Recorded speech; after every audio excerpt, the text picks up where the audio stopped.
തൃപ്പൂണിത്തുറ തെരഞ്ഞെടുപ്പ് കേസിൽ കെ ബാബുവിന് തിരിച്ചടി. എം സ്വരാജിന്റെ ഹർജി നിലനിൽക്കുമെന്ന് ഹൈക്കോടതി വിധി ശരിവച്ചു.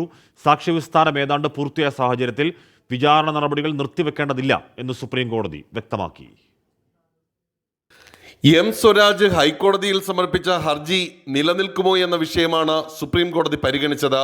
മതചിഹ്നങ്ങളടക്കം ഉപയോഗിച്ചു എന്ന വാദം ഉള്ളതിനാൽ വിചാരണ തുടരുന്നതാണ് ഉചിതമെന്ന് സുപ്രീം കോടതി വ്യക്തമാക്കി. കേസിൽ എം സ്വരാജിന്റെ സാക്ഷികളുടെ വിസ്താരം പൂർത്തിയായിട്ടുണ്ട്. കെ ബാബുവിന്റെ ഭാഗത്ത് നിന്ന് ഇനി 2 സാക്ഷികളുടെ വിസ്താരം മാത്രം നടന്നാൽ മതി. ഈ സാഹചര്യത്തിൽ മുൻവിധിയോടെ കേസിനെ സമീപിക്കേണ്ടതില്ല എന്ന് സുപ്രീം കോടതി പറഞ്ഞു.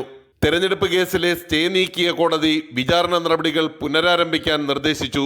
ഫെബ്രുവരി 19-നാണ് ഹൈക്കോടതി ഇനി കേസ് പരിഗണിക്കുക. എം സ്വരാജിനെ അഭിഭാഷകരായ PV ദിനേശ്, PS സുധീർ എന്നിവർ പ്രതിനിധീകരിച്ചു.